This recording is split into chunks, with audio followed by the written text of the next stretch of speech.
Everybody's had some adventures. Everybody's had a few close calls. Everybody's got a story.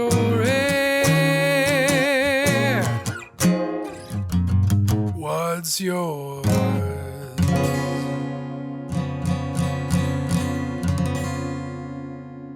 Hello, friends, and welcome to episode 6 of Cool Story with David J. MacNeil. Thank you so much for tuning in today. I really appreciate your support. Today's guest is comedian, queen of the game shows, and owner of Burbank, California's Flappers Comedy Club, Barbara Holliday. It's been an interesting ride for Barbara. She learned at a very early age how to use humor to weather a difficult childhood, and that skill really paid off for her.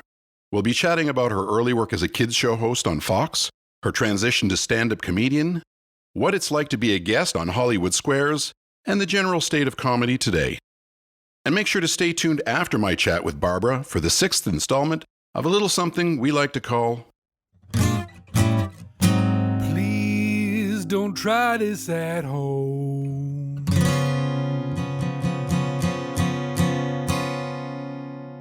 This week's story is presented by my good friend Maureen Riley. Maureen is a Toronto-based producer who has been involved in many high-profile projects like Big Brother Canada, the CBC's stand-up comedy series Still Standing, Undercover Boss, and Canada's Next Top Model. So stay tuned for that. But now, it's time for my chat with comedian and entrepreneur Barbara Holliday.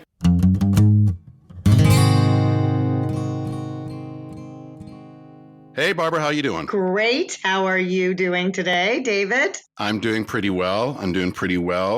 I think it's worth mentioning that it's great to have you on today. It's kind of a bit of a difficult day today. Civil liberties-wise, there's a lot happening in the U.S. right now that you're directly affected by. Today is Blackout Tuesday in Los Angeles. And yes, we have our third night of curfew. So we are on lockdown in lockdown is what I'm calling it. It's definitely uncharted waters. Correct. First time in many, many years, as far as I can remember, that we've actually had a curfew.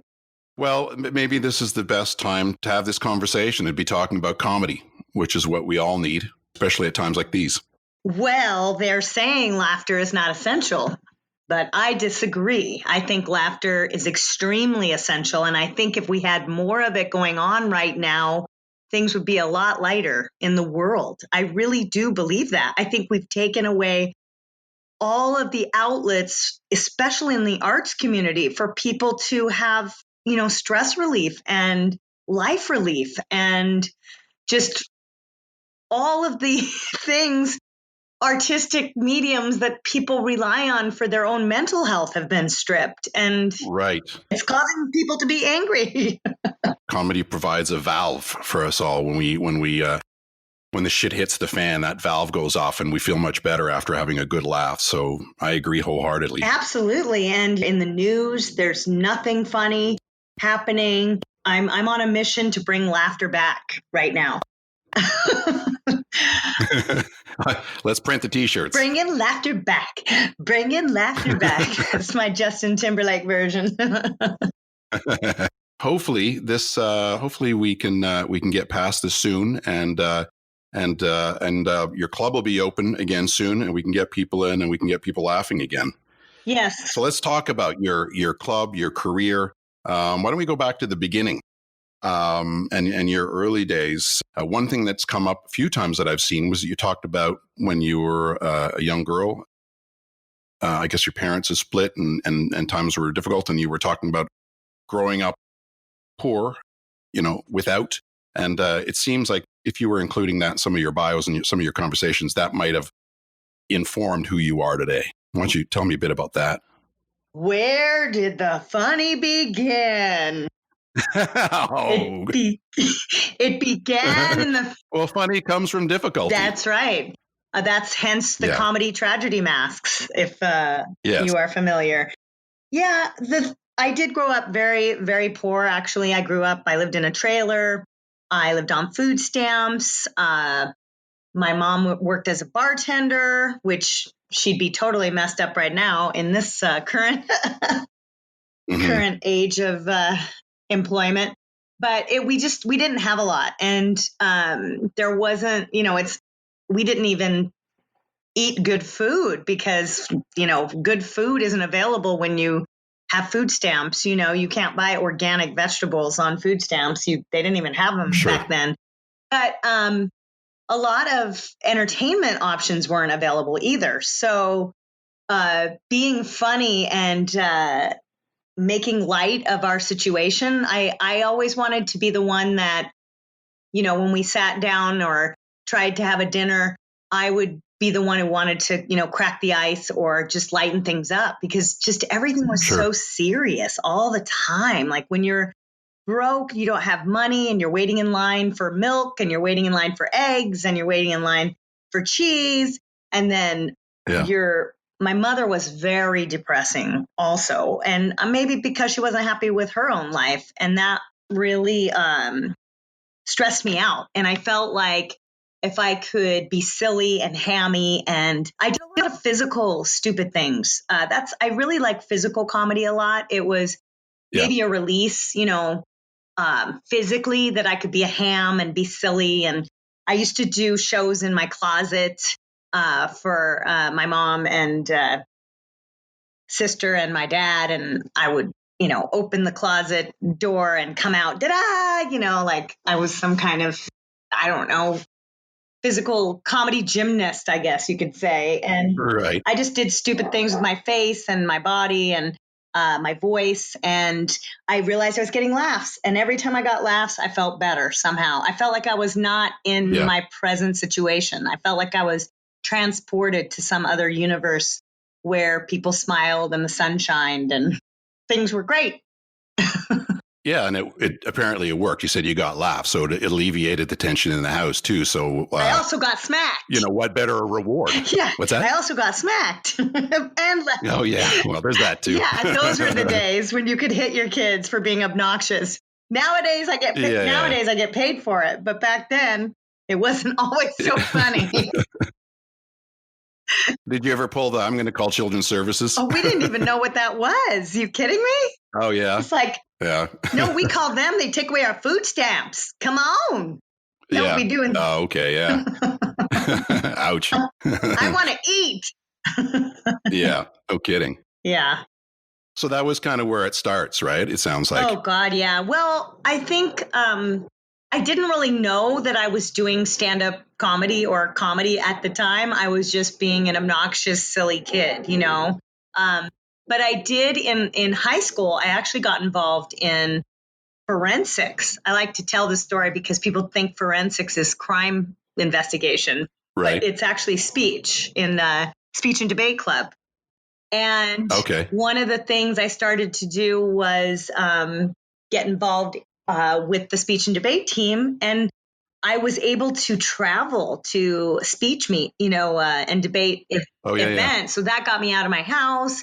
I felt like I was traveling, and I actually became very, very good at two types of speech. One was humorous interpretation, and that was where you would actually look up a funny monologue and basically recite it. You didn't write it yourself. You just basically recreated it. Right. That's kind of my first dabbling in realizing that I kind of understood the comedy timing, because I became a national champion in speech and debate in that category, and also persuasive speaking, oratory. So I learned that I was very good at convincing people to do things. Right. And do you remember any of the monologues that you used for those competitions? Oh my God. I knew you were going to catch me on that. God.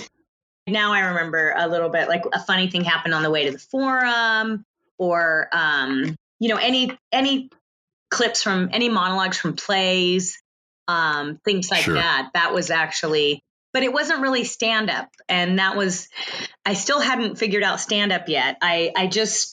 So I always ended up in the comedy realm. After that, I went to college at San Diego State University, and I studied theater. And there I started to do a lot of musical theater. And I was a very good dancer, just a natural dancer. And so Yeah. I would always end up being the one in the musical that did all the stunts, like the jester, basically. I was the one they threw around, the singing and dancing and the punchline. Once again, in the comedy realm, even though I didn't really understand per se where I was headed yet, I didn't think, oh, I'm going to own a comedy club someday or be a comedy mistress or whatever they call me now. I don't know. We'll find. Right. Well, you graduated from university and thought you were going to, for a while, you were going to teach school, right? Well, I was studying theater and I went ahead and got my CBEST. So I was going to teach high school drama and English. Yeah. And Sure. I did some student teaching in San Diego, believe it or not, and came home every day and cried and said, what am I doing? Because they apprehended like 30 guns and knives in one day in a San Diego school. Wow. And I was like, and you think I look young now? You should have seen me back then. I mean, here I thought, oh, I'm going to be the coolest teacher. They're going to love me. And, well, I was student teaching, tried teaching a kissing scene or a touching scene, any kind of intimacy scene with two teenagers. Yeah. And the boy thinks you're hot and the girl hates you because the boy thinks you're hot. That's basically the dynamic that was happening. And I was like, plus the guns and knives. It was just, I realized I did not I felt like high school was more like being a babysitter than a teacher. Right. I just didn't really like it at all. And so, that really bummed me out. And I was still going to try to teach, but then I pretty much knew after, I did about a year of student teaching and I was like, this isn't going to work. But I had it as a backup because most performers don't get lucky enough to land, a performance job. So. Sure. But when I was in college, I had been dating a guy that I had met in high school and we ended up getting married. Like I was a junior in college. And he was from Oregon and he wanted me to get married and drop out of school. And I was like, I have a year of school left. I think I'm going to finish, So he went back up to Oregon and then I stayed in San Diego and finished my bachelor's degree and then basically moved up there. I would never have done it, but I was married. So I moved up to Oregon and then weirdly enough, I landed a dream job right outside of college as a theater major. I auditioned to be a kids club host for Fox Television. Right. It was a big deal at the time in the 80s. I mean, late and, and Fox and the FCC were looking for education. They were seeking out educational programming. In fact, they required a certain amount of educational programming every day. And so when I went from being in the San Diego, LA area, going to Oregon, I ended up getting really lucky because you're basically a big fish in a little pond. They're like, yeah, sure. That's a great way to start out, right? Yeah. Oh, you're from LA and oh my God, no wonder you can sing and you can dance. And I got an agent immediately when I went to Oregon. And then the agent got me the audition for the Fox Kids Club. And I went in for this audition. I have a clip of it if you dare ever want to air it, it's hilarious. And we had to make up our own character, by the way. So this is kind of the early stand-up concept I'll bring back to you later. But they basically said, you have to create a character and you go in and you just be some character. And I was like, well, what are the guidelines and what are that? And they're like, we don't care. You make it up and you go in and you do your own dialogue and you just make something up. And I'm like, So I thought about it for a few days before the audition and I realized I was a dancer. So I was really good at movement and stuff. And people would always say that I looked like a cartoon, like a cartoony character. And so I just tried to use that in my head to come up with something fun. And so I came up with the name Roxy the Fox. And I decided that I would use my movement. And since I was good at dance and gymnastics, I thought, well, I'm going to wow them when I walk in the audition with some stunts. So I literally opened the door when they called my name. And I did back walkovers all the way into the room to the center of the room, and then jumped and put my hands out and said, "Hey kids, I'm Roxy the Fox."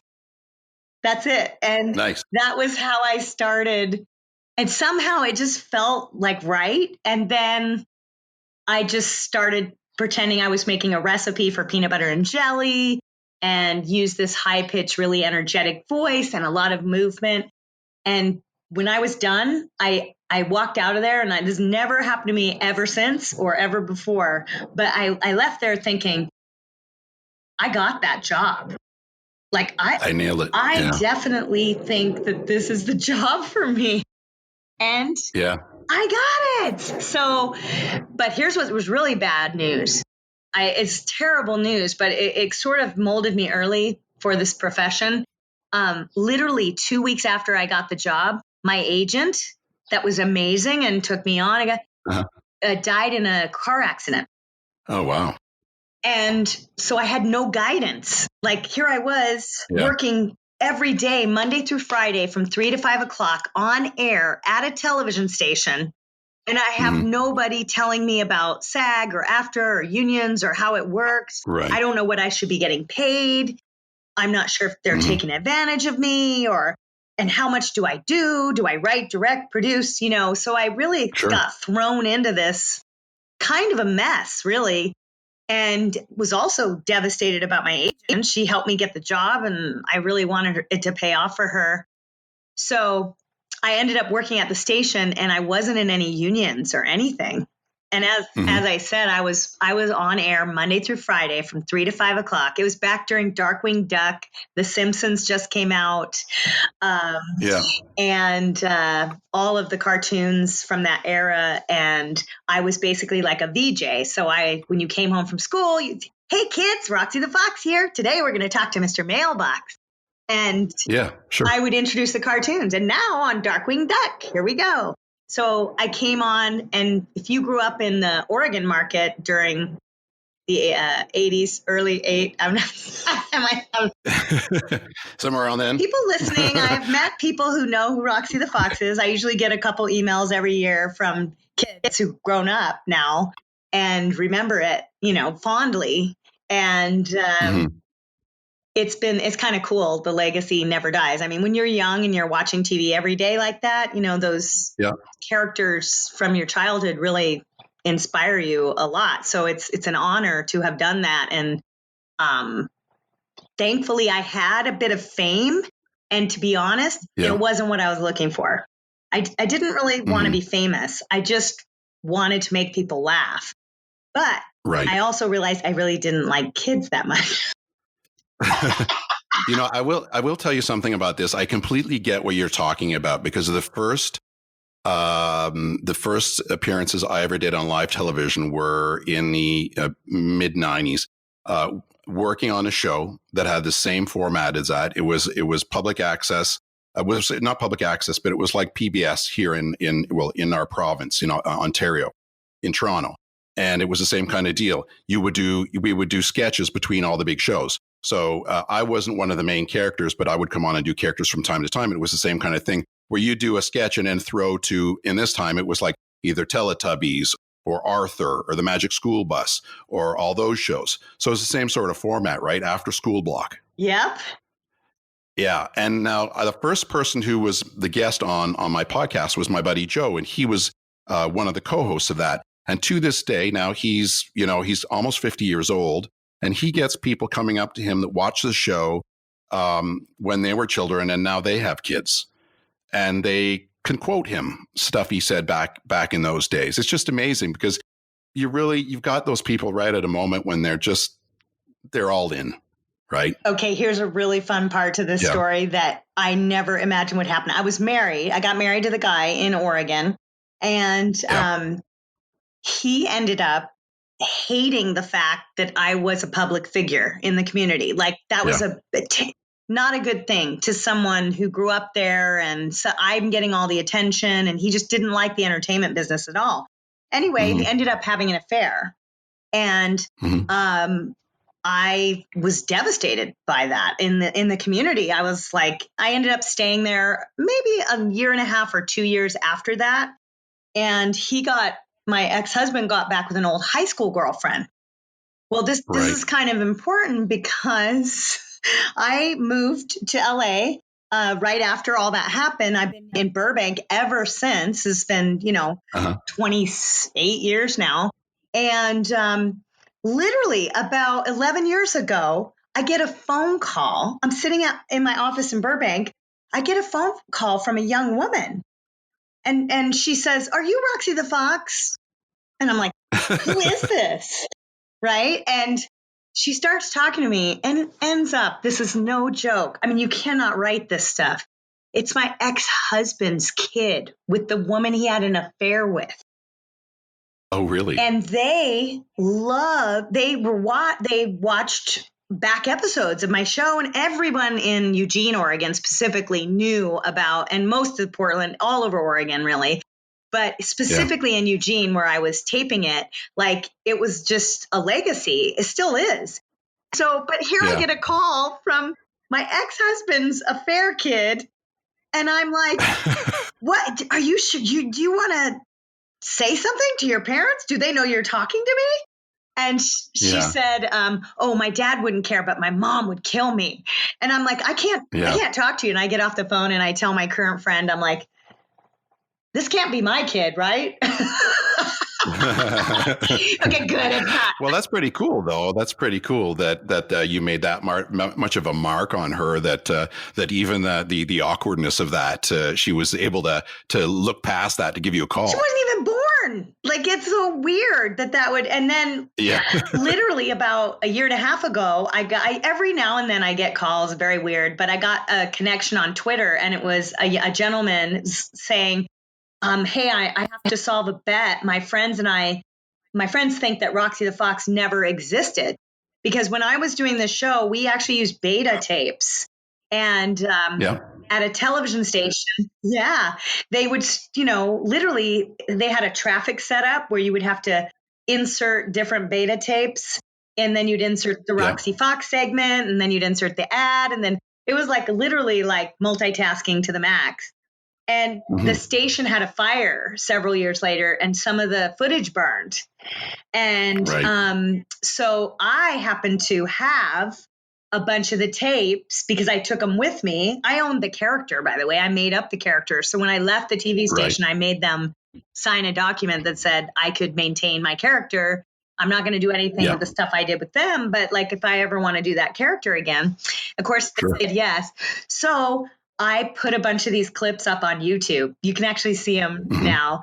Oh, cool. And I sent them to the kid, and he was like, "Yes, I won the bet. Thank you." And all my friends now were like, we solved it, because it was some kind of like legendary mystery, whether it actually existed or not, Right. So that ended up being something that in the long run, you were like, "Oh, this isn't really what I want to do long term." But I mean, that's a hell of an experience, and a lot of, it's interesting too, what you said about getting, like, nailing that gig or whatever. It was like all the things that you had done, even as a kid, kind of all came to the forefront at that moment for you to get that. Yeah. Yeah. Right down to you being the entertainer in your closet. Yeah. And honestly, when I was doing that, what was most rewarding is I knew my viewers very well. They were poor kids that were coming home from school and needed to make a peanut butter and jelly sandwich. So I felt like I was talking to them directly. Latchkey kids. Yeah. And I was still young enough, I was between, I think, 19 and 24 when I was doing that. And again, like, what a huge opportunity. I also learned a ton at the TV station. I learned about advertising. It was when Fox was just launching. So I learned a ton about Nielsen ratings and advertising and the business side.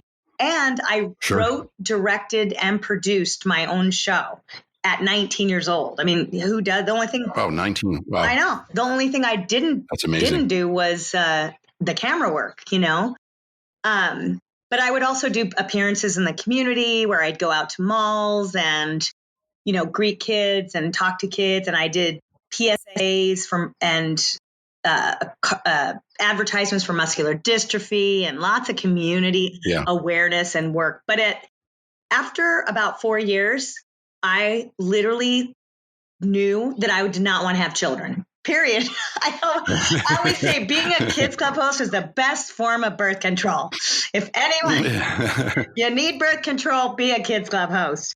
Well, these are things that are good to find out early on, right? Yeah, I think it was. I just, people thought I was some kind of saint too. Parents were like, here, take my kid, Yeah. they didn't even, I was just on TV, but it enlightened me how we see public figures and celebrities and people we idolize. We sort of imagine that they're somewhat greater than they are because I'm a 19-year-old kid and you're handing me your baby like I've held babies my whole life, Yeah. And I thought also, I think coming from my tragic childhood that I don't want to birth anybody who's going to have that kind of situation.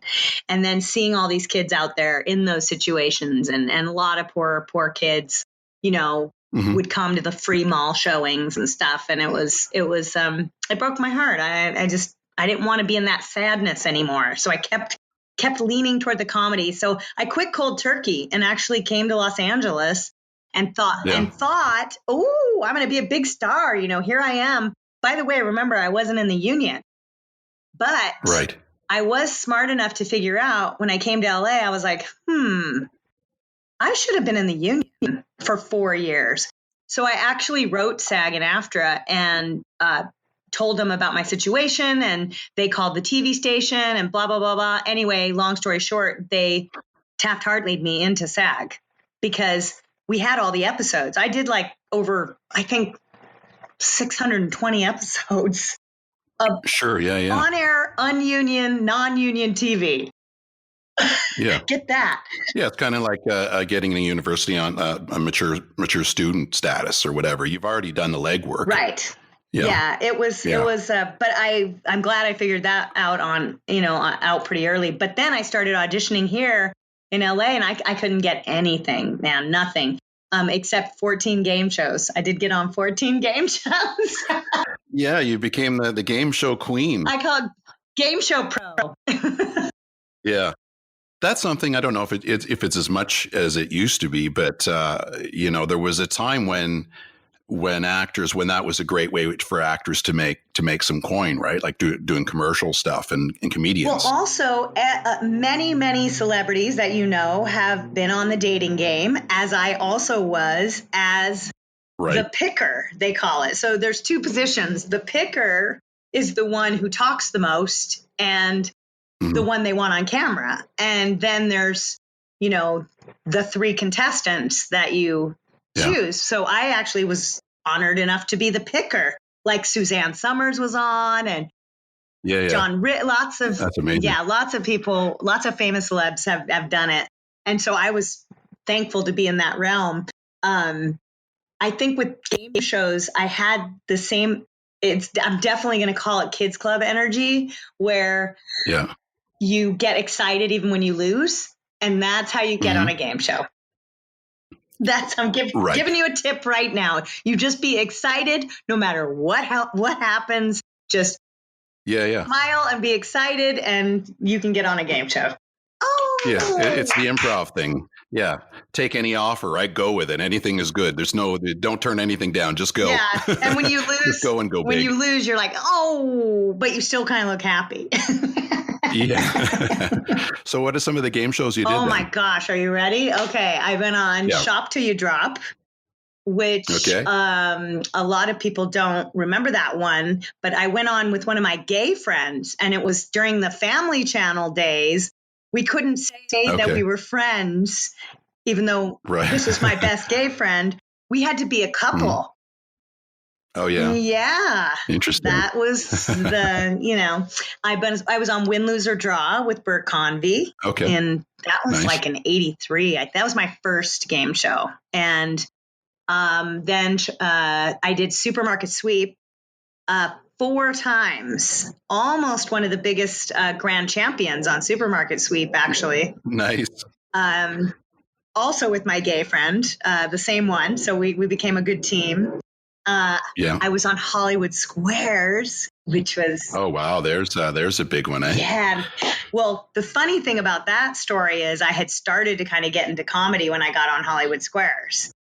And Steve Sharippa, who was on The Sopranos and ran the Riviera Comedy Club in Vegas, he was actually on the Squares. And I might get in trouble for saying this, but oh well, I'm not going to be on any more game shows probably.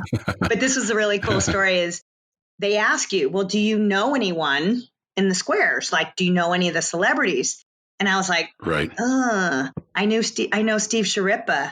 And they said, yeah, but do you know him? And I'm like, well, what do you mean? And they're like, well, have you had lunch with him? In a biblical sense? Right. Have you had lunch with him? Like, would he know your name? Yeah. And I'm like, yeah, I think so. Mm-hmm. And they said, well, okay, so stay here. We're going to go ask him. And so whatever, they go out of the room, they come back and they go, okay, yeah, you don't know him. Ouch. Right? And I was like, okay, all right. Judy Gold was on that show. Martin Mull was on that show. And Oh, right. Yeah. Martin Mull was actually on my Win, Lose, or Draw episode. Nice. The very first game that I did. So I kind of knew him, but they said contestant stuff didn't matter. But I did know Steve. But anyway, okay, you could take back my trip to London and Paris that I won. Okay, Hollywood Squares, take it back.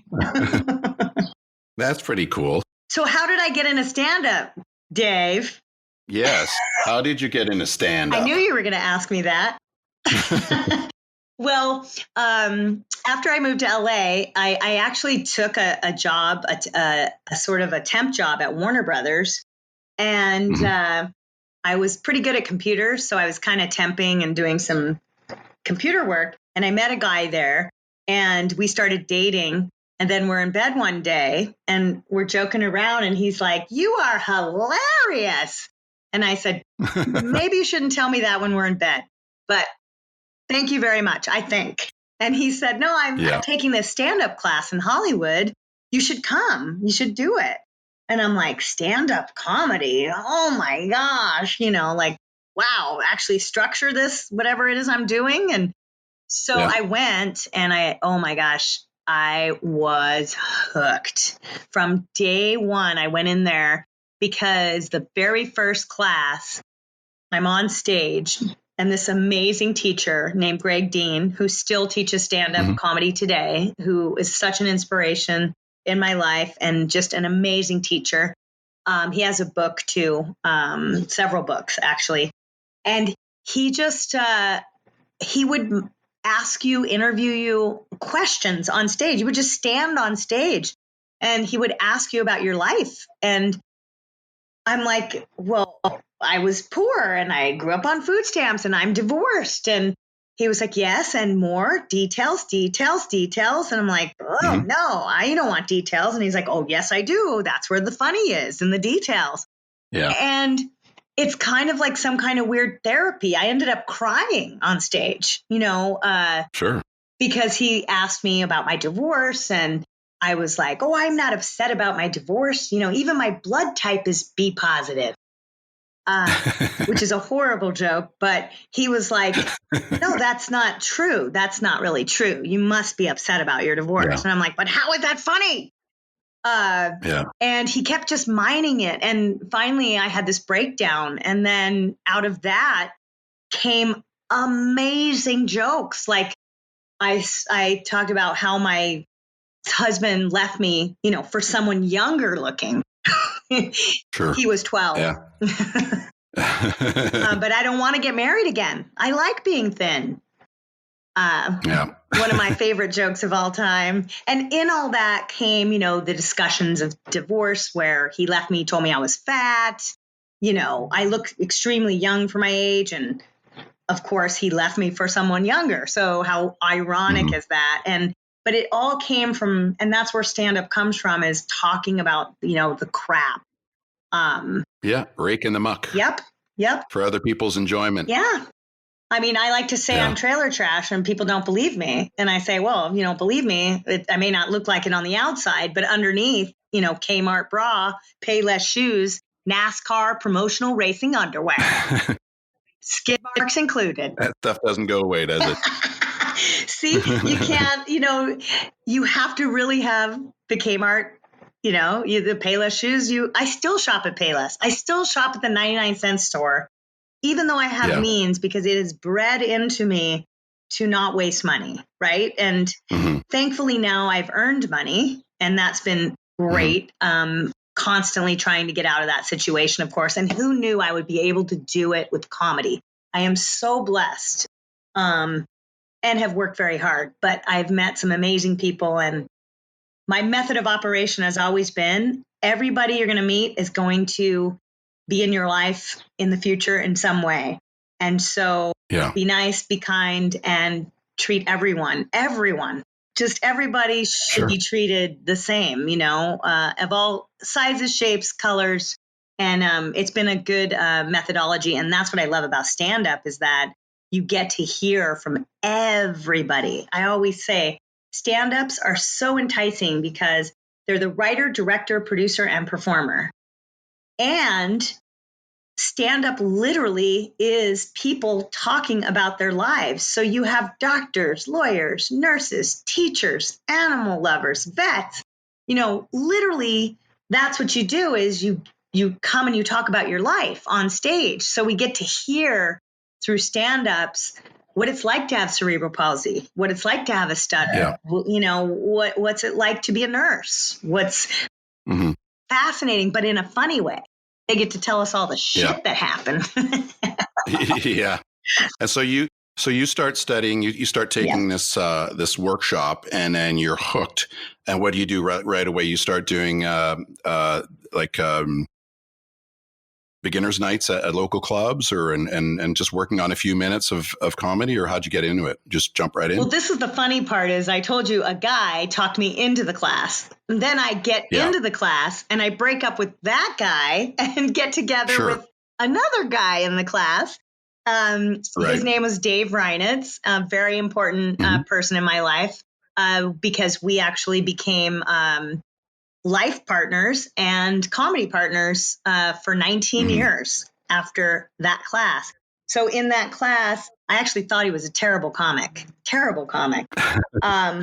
Hated his comedy. I was so much funnier at the time. I would say he got better than me after time, but we started dating and we started doing comedy, and then we started producing shows around town because we wanted performance opportunities. And instead of being an actor and waiting, what I don't like about being an actor is that, you get called in for an audition and you're competing against however many, and you're reading someone else's lines. So that's such a subjective art form, because the people producing it, you may be a great actor, but maybe you're not what they want for that role. So it has nothing to do with your ability to perform. Whereas as a stand-up, you're writing, directing, producing, and performing. So you're in control of what content you put out there. And so we just decided that we would produce our own shows. So I could MC, he could MC, we could be in the show, we could produce the show. And if we made money, we'd make money. So we actually started a show called Uncle Clyde's Comedy Contest. He had actually started it with another person. In fact, coincidentally, the wife of my old teacher, Greg Dean, I was talking about. And they did it a couple times, and I actually competed in it, and I won third place. And it was produced really shitty, I have to be honest. It was just kind of messy.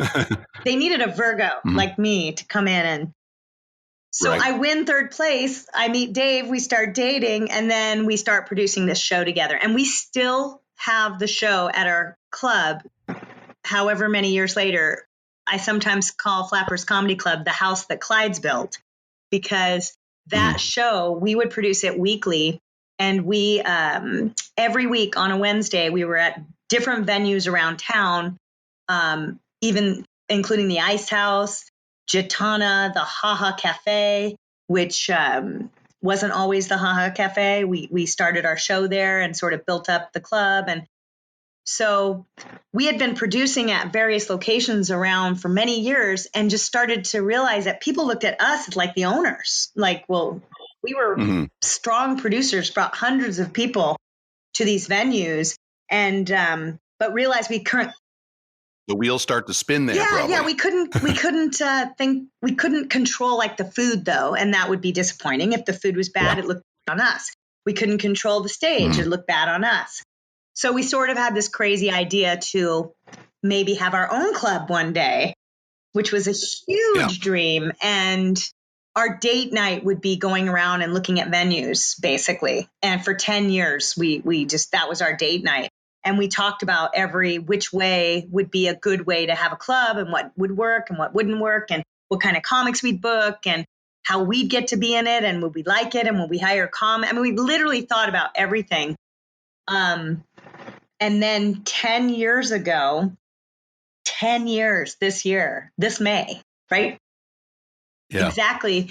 We saw this place in Burbank, and it was a huge location. Like a macaroni grill was in there, and it was vacant. And I was like, I love that space, but we're never going to be able to afford that ever. Like, there's no way. We're like little comedians, we're just, I would say we were making money, but we weren't like getting rich, we were surviving. Yeah. And my partner, he owned another business, and I actually had a little side computer business to try and make money. And we were doing comedy at night. So we were working, day and night. But out of nowhere, weirdly enough, a real estate agent sent us, it was just random, sent us a picture of a marquee in the Clermont area. And it said Gerrymander Comedy Club, coincidentally, in this time of political craziness. And we got this email, and we're like, what the hell is this? Is this some kind of like, someone's trying to bribe us or something? This is a killer's note. I mean, it was very weird the way it came to us. So we called up, and this real estate person said, hey, I'm in Clermont, and there's a space here in Clermont. They want to have a comedy club here. And I heard through the grapevine that you guys were really good producers. So would you be interested in putting a comedy club in Clermont? And we're like, Clermont? Where's that? It's in the Inland Empire. It's about 40 minutes outside of LA, kind of near the Pomona Fairground. But we're like, oh, well, how do you know what we do? And we didn't even know anyone really cared about what we did or thought it was important. Obviously, we were making some money and bringing lots of people to various venues. So we go out there, and long story short, the property owners in Clermont said we could have this space free, no rent, for a year if we developed a comedy club there in Clermont. And we're like, what? Free rent for a year? Why would you want that? Well, WTF. Yeah. Well, apparently a lot of cities, I didn't know this then, but I know now, have a comedy club on their agenda to attract, because it's kind of a safe form of adult entertainment. I'll say like, it can attract big celebrities, but like people come and go, and alcohol is limited, and there's a lot of pros and cons, also supporting the arts and bringing arts to the community. So Clermont had that on their agenda to get a comedy club in that city. So the real estate developer knew if we got it started that we'd probably be long-term tenants. And so we actually started in Clermont first and put a small club there. That was in 2009. So that was before Burbank, but it all kind of happened at the same time, because that was like January or December of 2009. And then in May of 2010, we got involved in the Burbank venue, and I told you the rent was astronomical. So we had this crazy idea. We didn't know how we would. First of all, we got one free rent now going in Clermont. So we're working out our operations there. And we're trying to figure out how do we, serve, how long is the show, how, comedy club operations is a lot different than a restaurant because number one, it's timed. You have to get a lot of food out in a short period of time. Servers can't be talking during a show. And so there's all kinds of little things about running a club that we had to figure out. Like we didn't know. So we're in Clermont figuring it out. And then in May, I said, Dave and I came up with this idea to ask the city of Burbank to basically front the money on this vacant macaroni grill space that was an eyesore to the community. So we set up a meeting with the city and I bring donuts. Of course, we go to this big mucky muck city meeting and I plop the donuts in the middle of the table. And the first thing they say is, we can't have those donuts. Are you trying to bribe us? And I'm like, oh my God, no donuts. All right, outside. Oh, I didn't bring these donuts. I don't know who brought these donuts. I had no concept of the city rules and so, okay, so donuts get out of the room and then we're sitting there and then if any of you have worked in city organization, I mean, it's very boring. It's very tight laced. It's not a comedy environment, but yet you've got two comedians coming in to pitch a comedy project to these stiffy mucky mucks. Anyway, so the donuts were just part of our whatever. Donuts are gone and we pitch them this idea. We say, okay, so this space is vacant. It's huge. It's an old macaroni grill. It's been vacant for 18 months. Why don't you let us, we had confidence now from Clermont. We were like, why don't you let us develop this space as a comedy club and you, the city of Burbank, pay the rent while we develop it and turn this around and bring back downtown Burbank. And they look at us like we're insane and say, wow, great idea, guys. Really great out of the box thinking, kind of really original. We can't do it, but great idea. Oh, really? Yeah. Nice try. No, you can't do it. A for effort. We thought we had it. They were like, they said, but what you should do is apply for an economic redevelopment grant. I'm like, what's that? And they said, well, in the state of California gives grant money to people who can prove that they can develop a business in an area like this where it's an eyesore and you could apply for money. And if they give it to you, you'll have enough money to jump into this thing. And we're like, oh, wow. So we applied. And that's a whole show in itself. But we basically had to lobby 5 city council members. And I don't know if anyone knows what that actually means, but we had to go meet multiple times with each city council member and basically convince them, show them our business plan, and tell them that we were somehow 2 comedians who have no experience running a comedy club, that we can somehow take over a very large rent amount in this major city and make a comedy club and competing in the biggest entertainment market in the world against the Comedy Store, the Laugh Factory. And of course, nobody wanted to touch comedy in the Valley. That was the real interesting part is we're technically the Valley. Right. And nobody. And why was that? Well, because there's so many entertainers here and all the studios are in Burbank. And so there's sort of this misnomer that it's saturated with performers. Okay. But I thought the complete opposite. I said, well, that's fantastic. Think how easy it is. It's going to be to get talent there. I mean, we're right in the backyard. Sure. But again, I don't know why none of the big ones risked it. But one of the things we did was, because I had lived in Burbank, I owned a house in Burbank, and we went to the city council, lobbied all these city council members, and they tried to scare us with things like one of them sat down and said, okay, guys, Barbara, do you realize you're going to be having to work at least 20 hours a day? And Dave looked over at me and he goes, wow, Barb, are you ready for a demotion? Exactly. We had been working very hard anyway. So that was like, what? You're trying to scare us with that?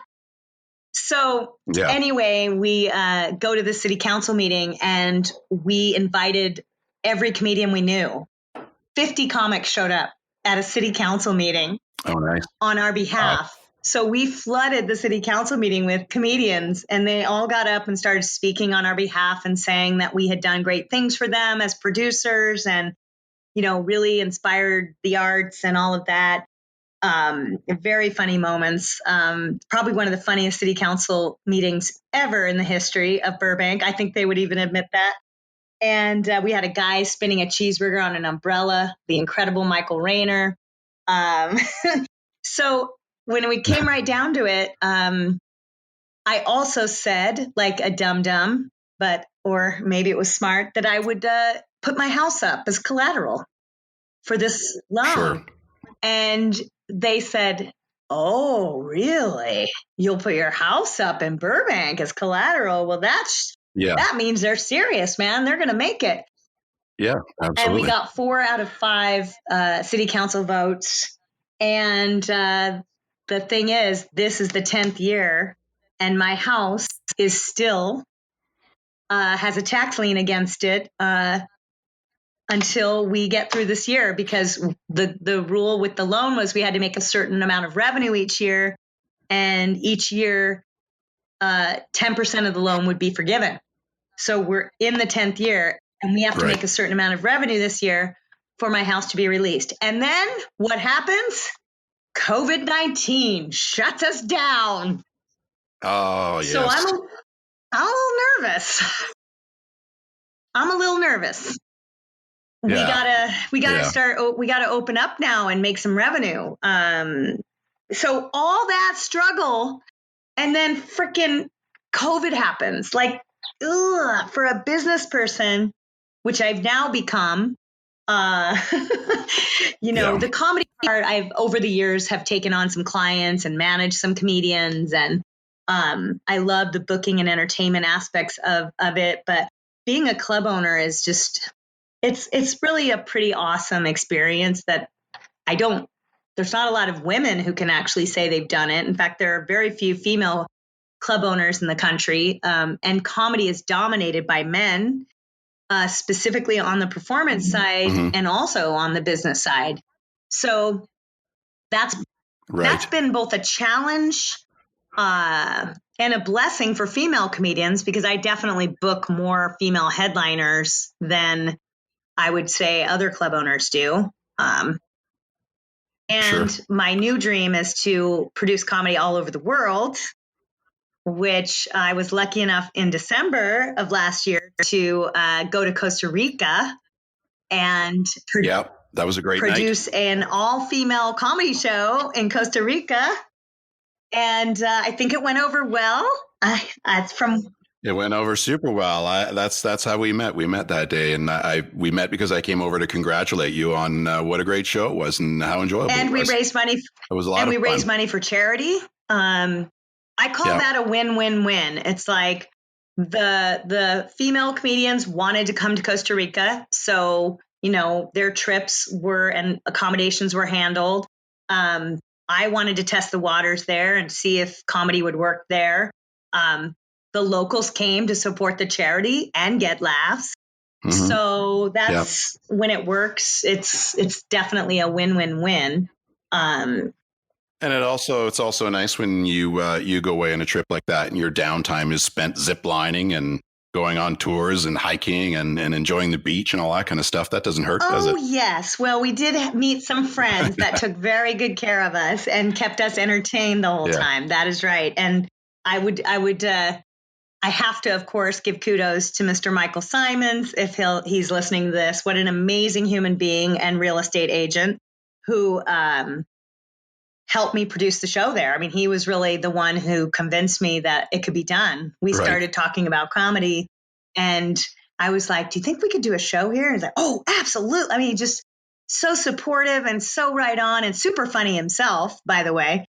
And such I think, an inspiration for the local people there too in Costa Rica. So that co-producing there with him, he was my eyes and ears in Costa Rica, and I brought the comedy from the States, and it went over well. So I hope to be producing another show there soon. Yeah. He's one of those people that's definitely, because he's like Mr.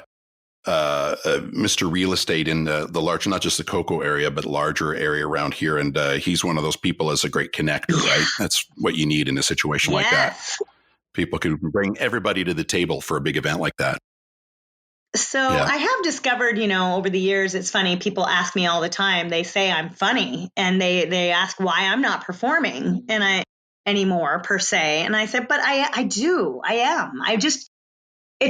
For me, comedy is just part of me. It's become my life in so many ways. It's not like I have to be. It's kind of nice not to have to be that actress I was so many years ago that needed the ego boost of applause. Now I really get the boost if I make you laugh. Like, I'm trying to get you to laugh. Yeah. And if you're laughing, I've won. I feel like I'm successful. And I teach young comics the same thing. We actually have a school at our club. It's called Flappers University, or FU, where learning is a joke. Yeah.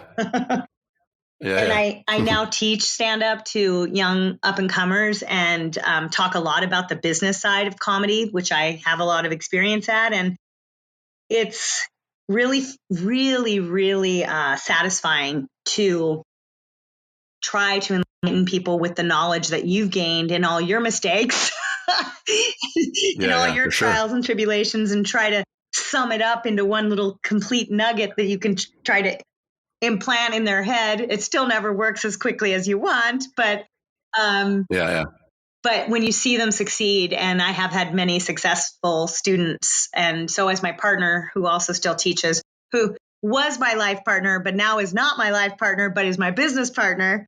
So there's been lots of change in that realm too. But that's got to make things interesting for sure. Yeah, but it's a good lesson, for people, who want to be in business or who want to be great performers. Relationships are everything, and you've got to understand what relationship is what. And we have all kinds of different relationships, and hopefully mastering relationships, I think, is the key to being successful in any business or any dream. When you burn bridges and you burn relationships, then those people aren't there for you when you need them. And as I said in the beginning, everybody I've ever met has somehow inspired, taught me, and been helpful when I needed them for some reason, as I hope I have been that for people as well. I keep saying, and I will continue to say forever, that laughter is essential. They have told us that we're not essential, but laughter is absolutely 100% as essential as Taco Bell. Okay? Yeah. I don't know that Taco Bell is essential, but I hear what you're saying. Apparently it is. According to the government right now, you can get Taco Bell and guns, but you can't have one person on stage telling a joke to some people eating 6 feet apart from each other. I don't understand that part, and I will continue to fight my way to the top. So here's what we came up with as a solution. Do you want to hear? We just came up with this today. Of course I want to hear what the solution is. Well, this is a creative way, because, who goes to a comedy club to eat? You usually go to a comedy club to see jokes, and there happens to be food there, so you eat. Now, we have great food, mind you. We really do, like steak and salmon and full dinner experience. But so we're an exception.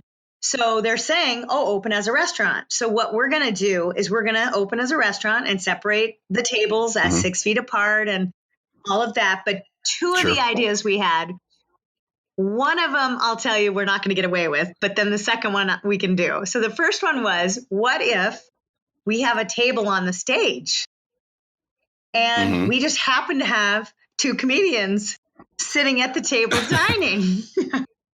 Right. And you happen to overhear them talking. Nice. So, right? We don't amplify it. You try it. Okay.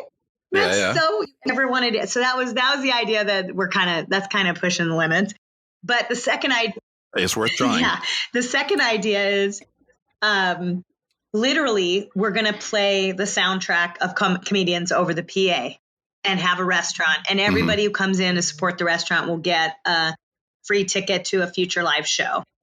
And that's basically all we can do. So we're going to, until we can open as a live entertainment venue, that's basically it. So we're hoping that our locals and fans and friends will support the restaurant in that way for at least a couple weeks until we get better news about opening. But it has caused us to be super creative. And we have been running comedy shows online on Zoom. So if you go to flapperscomedy.com, you can see our whole calendar there. And we had Maria Bamford and Jimmy Pardo and Hal Sparks and Christopher Titus and all kinds of comedians coming out and doing shows online for us. And we're selling tickets enough to help keep the club alive for a little bit longer. And the headliners have been amazingly generous in donating the majority of the money to us and or other charities in the area. So that's been amazing. We also started a program called Gift a Meal program. And this is an opportunity for people who have the means to donate to purchase a gift card from Flappers. But we give that gift card to a comedian in need. So that's awesome. another one of those win-win-wins where we get the revenue to help stay alive. A comedian who needs food gets food. And of course, someone who's donating gets to make a donation and feel great and also get a tax write-off. So those are the kinds of programs, we've implemented. And if you are listening to this and you can, people push the takeout so much, it's like buying takeout isn't what's going to help a comedy club survive. It's buying tickets to future shows. It's, like I said, buying gift cards for the future, banking on them to stay around for the long haul. Yeah. And then, like the gift card thing is a great example because I think people tend to forget, they talk about comedians and actors and stars and stuff these days. And those people, the Drew Careys of the world, the people who, make a lot of money and become quite wealthy, that's a very small group, right? I don't know what the stats are like in Canada, in the US, but living here in Canada, when I do live in Canada, working as an actor, the average actor probably makes less than $10,000 a year doing what they do. And then they have to find all kinds of other ways to subsidize their income. And they're usually, and comedians and actors and performers are usually the first people to fall through the cracks because they don't have all kinds of programs to help out when times get rough. They scramble and they hustle and they do without. So that's a great way to give back to performers. Well, specifically comedians, remember, they make $25 to maybe $100, $150 a show. No, I would say your, weekly comedians who are hosting or doing an hour show, something like that. That's really the pay range. And remember, they're not employees. I have 51 employees. I had to lay off 41 of those people. Yeah. I have 7,000 comedians in my database that I book on a regular basis. Wow. We have about 40 to 50 shows a week that have 5 to 10 comedians. And most of those comedians would get anywhere from $25 to $500, $600 a show. So they lost a lot of money and they couldn't get unemployment at first here in the States because they are technically independent contractors of the club. And rightly so. We don't hire them all the time. We hire them when we can hire them. And so you're right. It's really sad that they fell through the cracks. So it was good to do that program where we were able to give them some food and just, basic things. But, I hope. Yeah, you got to be creative at times like this. Here's my idea. Why don't you do this? Declare the club a restaurant and see if maybe you can get somebody like hire Ray Romano and Chris Rock to be for fry cooks and just mic them. Nice idea. I love it. Yeah, you can have a new celebrity fry cooks every for, turn it over, do 2 shows a night, quote unquote shows. And if you don't have a window so you can see into the kitchen, maybe now's a good time to put one in. I also said the servers, when they're delivering their food, we just give them a joke, and they deliver a joke every time they serve something to the guest. Yes, well, desperate times, right? Desperate measures. You said it right on. This is when art thrives, because, I always say with comedy's about what's wrong with us, not what's right with us.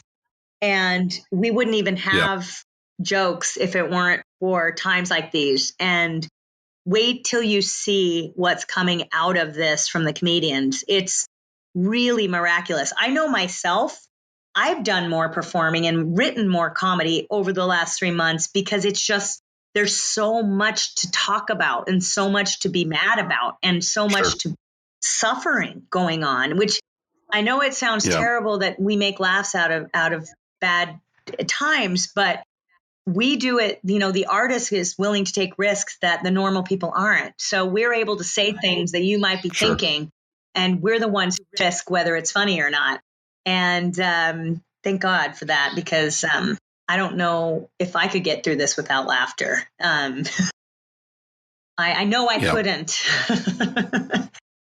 We were chatting about this the other day, and I think it's been tough for a few years now for comedy, only because there's been a lot of turmoil in society. There's a lot of stuff going on, pretty heavy stuff going on. Me Too movement, which had to happen, and political correctness, and people being touchy about what's funny and what's not. And that's all stuff that's really important to explore and to talk about. But when it comes to comedy is like the last bastion of being able to go out there and cross. You don't know where the line is until that comedian crosses the line. So there's always been an Andrew Dice Clay, and there's always been all these comics who go way over the line, and they take shit for it, and people love them for it. But somebody has to figure out what that line is, because it shifts all the time. It's constantly changing. So I find that's the beautiful thing about comedy. That's the thing that irks people a lot too. But it's so necessary to have people that figure out what that line is and cross it now and then, I was at a George Carlin concert once. This is not so long before he died, actually very short time, probably within a year before he died. And he was doing his God bit. And if you don't know it, look it up. It's hilarious. He also has a great bit about washing hands, which is very, very prominent and funny right now. If you go back and watch it. But literally the God bit, it's his point of view on God and what he believes. And literally half the audience walked out. Now, mind you, they already paid their $140 for the ticket. So it's kind of dumb, really, if you're buying a ticket. You might as well sit through it. But it's funny how what I find interesting is that comedy is so powerful, literally the most powerful tool we have in politics, we have in life, because the fact that those people walked out after paying for that ticket means they somehow believe what the comedian is saying. But you don't have to. The comedian's not asking you to believe or to agree. They're just stating their opinion. And people get so agitated by that, that tells you how powerful comedy is. And I always tell young comics, literally my favorite joke is, what's the difference between a comedian and a speaker? About $5,000. I say that because literally do you remember Obama's inaugural speech? It was hilarious. Do you think that Trump on Twitter is not funny? Do you think that he doesn't know what he's doing with some of that? I challenge you to think about that differently. I think that every successful speaker since the dawn of man has used humor in those influential and powerful speeches to make change. And what's happening right now is, yes, there are lines, as you said. It's like, what is considered PC? But I tell you, when Trump got elected, I said to my friend Jimmy Dore, And if you don't know who he is, you can go listen to him on YouTube. Mm-hmm. I said, your career is going to Yep. go bonkers. He's a progressive and very agitated and has a lot of opinions about Trump and the administration. And he literally has had his career skyrocket since Trump got in office. But that's because that's what he wanted to talk about. So, and if comedians can't push the line and get topics talked about, who can? I don't think anyone else has more power to do it than we do. And especially even after all this with what's happening with the Black Lives Matter movement and the racial injustice and Trump. I mean, literally yesterday, Trump said he called all the governors in our United States and said, you must dominate the protesters. You must dominate them or you'll look like a bunch of jerks. Look, yeah, sounds like a wrestling coach. I'm quoting what he said. I'm not even telling a joke and you're laughing. My point is, you see, that is what will make change, though. People hear the idiocracy and what's being said. And we then, the comedians, can point it out to you, those words that they're using, and make a joke. And then we make you think. And then hopefully we make change. Yeah. Yeah. Well, look, comedians have a tremendous amount of power. And if you don't believe that, and you look up Lenny Bruce, because they crushed him. They crushed him because they wanted to silence his voice. And that was a long time ago. And he was talking about stuff that these days nobody would blink blink about. But that's how that line changes. That line constantly changes. It's always in flux, and the comedian's always figuring out where it is, how to step over it, and some of my favorites, Jim Jeffries. I know we have that in common, right? You're a Jim Jeffries fan. Oh my gosh, he's great. And Pokes. Like, listen to his bit on gun control. It's amazing. Christopher Titus, a great friend of mine, constantly also talks a lot about a poor upbringing and that kind of thing, but also just about the idiocracy of, what's happening in the world. And comics are so smart. You really have to be smart to be a comedian. If we can keep the venues alive and do that, it's going to be a massive boom after this is over, because this is always when comedy thrives, right? It's the difficult times, like we said. It's just not there's no mystery there. This is what comedy is for. When I opened the club in 2010, it was right after a big recession in the States. And I remember everyone thought we were nuts opening at that time. And we said, hey, listen, nothing survives more than alcohol and entertainment. And it really is true, unless they tell you can't do entertainment. That's the only difference here. Man, if it was up and running, people would be flocking to it. They're flocking to Netflix. It's the screen entertainment, unfortunately, for sure. Which is the big corporate guys getting all the money right now. Yeah. And of course, when you tell people they can't do stuff, it just makes them angrier and want it more than they've ever wanted it before. So you've got that going for you as well. Well, we'll see. We'll see what happens. Call me in a couple months and ask me the same questions, how I'm feeling. Well, when things get back to whatever the new normal is, and you can open your door and you can have people come in and partake in comedy again, who are you looking forward to having back up on your stage? I bet you want everybody up there, all 7,000 clients. You want to be able to get their chance. But talk about some of the people who come through your door that have been regulars that you're looking forward to seeing back up on the stage. Some of them have already called me, and some of them won't do Zoom. They won't do non-live shows. They just won't. I won't necessarily point them out to you, but I can tell you that there are some major headliners who are just very, not only that, they're really upset with what's going on in the world and finding it hard, as all of us are, to find the comedy. And, again, as I said, if the comedians can't do it, who can? So we just need to take some time a little and get our mojo back too. So, but we have had so many amazing people in the club, from, Gabriel Iglesias, Kevin Hart, Jerry Seinfeld, Brad Garrett, Adam Ferrara, Maria Bamford, Laurie Kilmartin. There's just Christopher Titus. Jim Jeffries. Hell, who do I want in the quickest? Oh, I want the political comedians in the quickest. I want Titus in. Yeah. I want Jeffries in. I want Jimmy Dore in. I want to hear their take on what's going on. I can't wait to hear it. Some of it you can listen on YouTube, but when you're sitting there in front of them and they're literally talking right to you, it's like they're your best friend, and it is definitely a different experience than watching a video on YouTube. But you can follow all those comedians on their podcasts and all that. But most of the time in a club, what a lot of people don't realize also is that the comedian is doing like new material. They're doing material that they're working on, like I said, like that gym. So it's usually stuff you haven't heard before.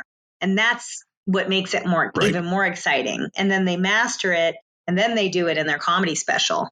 So, but I miss literally just seeing these people's faces, Jamie Kennedy, God, so many great comics. Brad Garrett, so funny. God, I miss him. Craig Robinson from The Office. Just a joy ball of love and energy. And really just, I adore comedians. They're my favorite people in the world because smart and funny is just a great combo. I don't know if this is a fair question. I was telling a guest the other day, I asked my guests, what are you going to be doing in 10 years? But I don't know the answer to that myself. What do you think you'll be doing in 10 years from now? Oh, my God. Well, hopefully I'll still have a house. And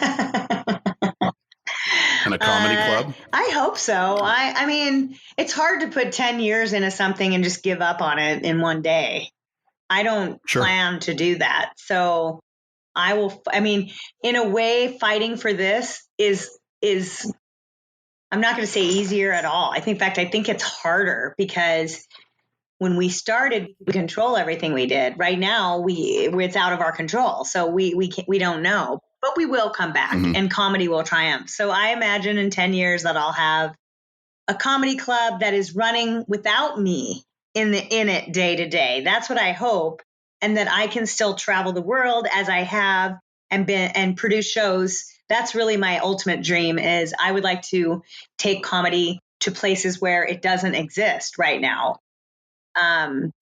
Like in Costa Rica, there's no comedy club there. Maybe I start a comedy club there. I also have had thoughts, dabbled with Hawaii, which is a tough one. But there's some areas in Mexico and also Spain. There aren't a lot of comedy clubs in Barcelona. There's little pubs that have comedy, but there's no comedy club, which is a very different experience. Right. So that's what I think I'll be doing in 10 years. I'll probably have traveling the world and doing Flappers Comedy Presents in other people's venues, that sort of thing. Starting a comedy club in those cities. Yeah, brick and mortar shop. Bringing the Flappers brand to others.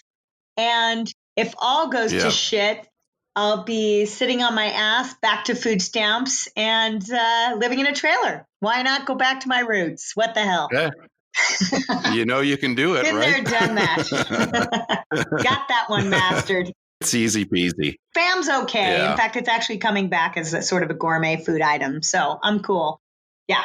Hopefully it won't be too long until you can open up Flappers Comedy Club and get audiences back in. I hope that happens soon for you. Thank you very much for your time, Barb. I really appreciate it. It was great to have some laughs in this difficult time.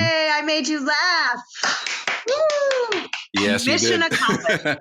And I'm going to check out your website. Yes, flapperscomedy.com. There's a calendar there, and all the shows right now are virtual. So you can go to there, and some of them are free. Some there's $5, some they're $10.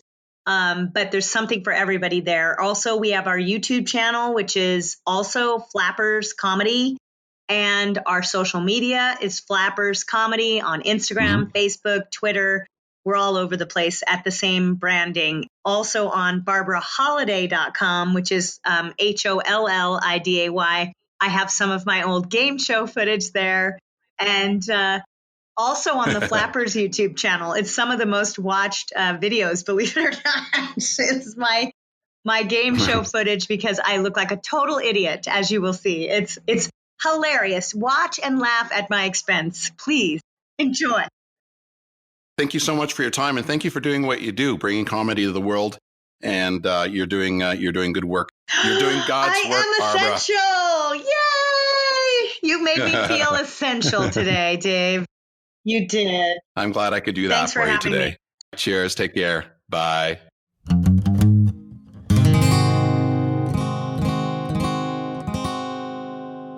Ladies and gentlemen, Barbara Holliday. Be sure to visit flapperscomedy.com to check out some great comedy videos, and then click on the promotions tab if you would like to support a comedian during these difficult times through the Gift a Meal Deal program. Moving on. This is a story told by my friend Maureen Riley. Time for another installment of... Please don't try this at home.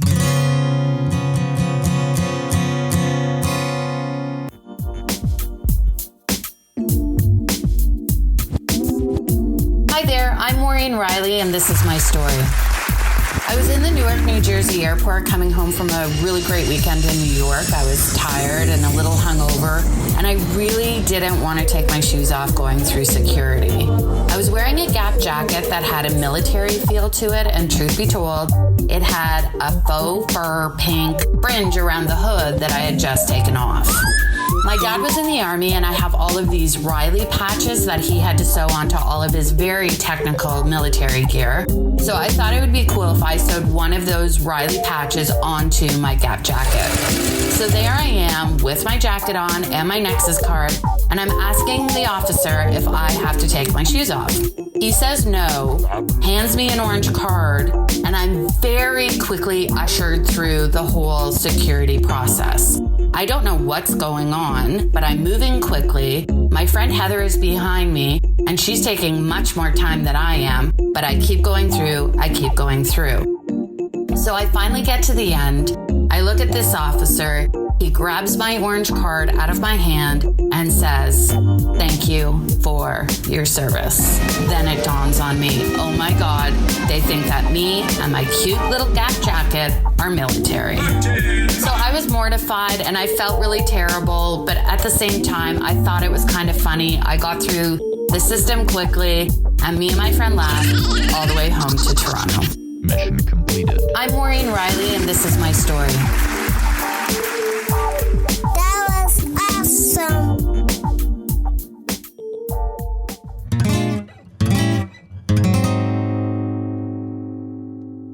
Thank you, Maureen, and a big thank you as well to Barbara Holliday for sharing her cool story. Thanks again also to Mr. Jerry Stamp, who wrote and performed the Cool Story theme song and all other jingles and stings that appear on the show. Do yourselves a favor and look for Jerry's music wherever you stream. And finally, thank you for listening. Until we meet again. Everybody's had some adventures. Everybody's had a few close calls. Everybody's got a story. What's yours?